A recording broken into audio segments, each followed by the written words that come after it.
సింగరేణిలో అవినీతి పేరిట కేటీఆర్ డైవర్షన్ పాలిటిక్స్ కు తెరతీశారన్నారు రాష్ట్ర సంక్షేమ శాఖ మంత్రి అడ్లూరి లక్ష్మణ్ కుమార్. అవినీతిపై విచారణకి ఆదేశాలు వచ్చేలా చూడాలని డిమాండ్ చేశారు. జగిత్యాల జిల్లా ఎండపల్లి మండలం కొత్తపేటలో పర్యటించిన మంత్రి సింగరేణి విషయంలో కేటీఆర్ చేసిన వ్యాఖ్యలకు కౌంటర్ ఇచ్చారు. జగిత్యాల జిల్లా ఎండపల్లి మండలం కొత్తపేట గ్రామంలో సంక్షేమ శాఖ మంత్రి అడ్లూరి లక్ష్మణ్ కుమార్ పర్యటించారు. మొదటగా అంబేద్కర్ విగ్రహానికి పూలమాలలు వేసి నివాళులర్పించారు.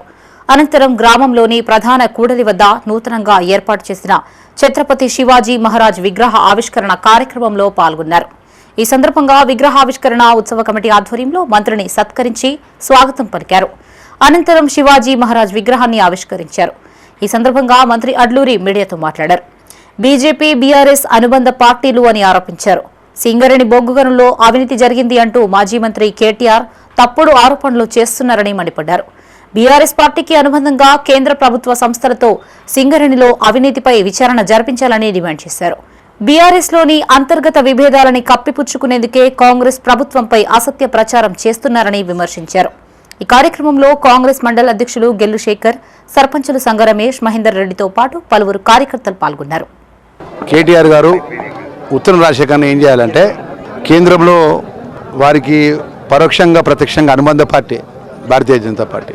ఆ భారతీయ జనతా పార్టీ ప్రభుత్వం, కేంద్ర మోడీ ప్రభుత్వం అని ఏంటంటే ఎంక్వైరీకి ఆదేశాలు ఇవ్వని చెప్పండి. ఈ సింగరేణి కాలనీస్ ఏరియా లోపల కోట్లాది రూపాయల కుంభకోణం జరిగిందనే విషయం లోపల మీరు రాతపూర్వకంగా తెలియజేసి దాని మీద ఎంక్వైరీ చేయించి వాస్తవాలు ప్రజలకు చెప్పమన్నట్టు.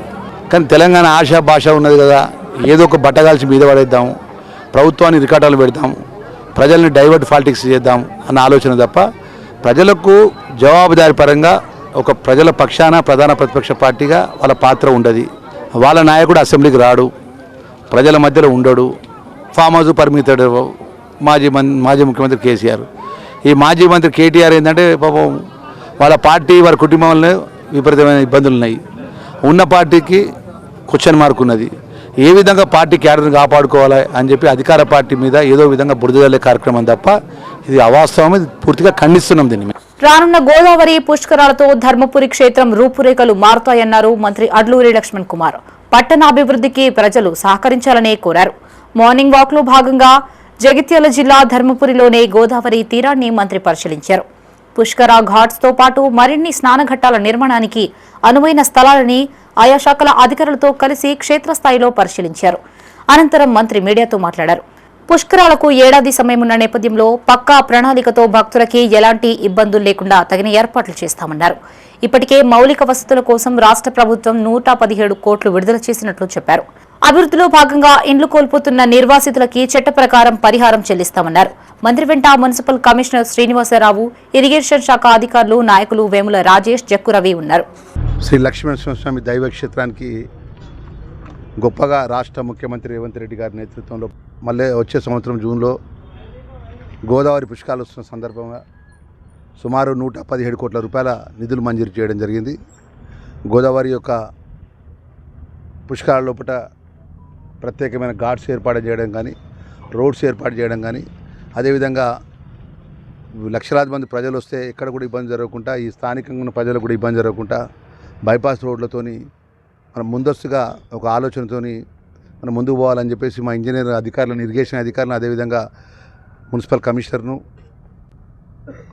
గారిని అధికారులందరూ తీసుకొని ఉదయం పొద్దున 6:30కు ఎక్కడెక్కడైతే పుష్కర ఘాట్లు ఏర్పాటు చేయాలి, ప్రజలకు అన్ని వర్గాల ప్రజలకు ఇబ్బంది కాకుండా ప్రత్యేకంగా మరి ఒక ఆలోచనతో ముందుకు పోవాలని చెప్పేసి మన ప్రభుత్వం మరి లక్ష్మణ్ కుమార్ అనగా ఇక్కడ ప్రజలు ఎంతో నమ్మకంతో శాసనసభ్యుడిగా ఎన్నుకున్నారు. మన ముఖ్యమంత్రి గారు మరి ఎంతో గొప్పగా ధర్మపురి ఎమ్మెల్యేగా నాకు మంత్రిగా అవకాశం ఇచ్చిన సందర్భంలో నా ధర్మపురి అభివృద్ధి చేయాలనే ఉద్దేశం.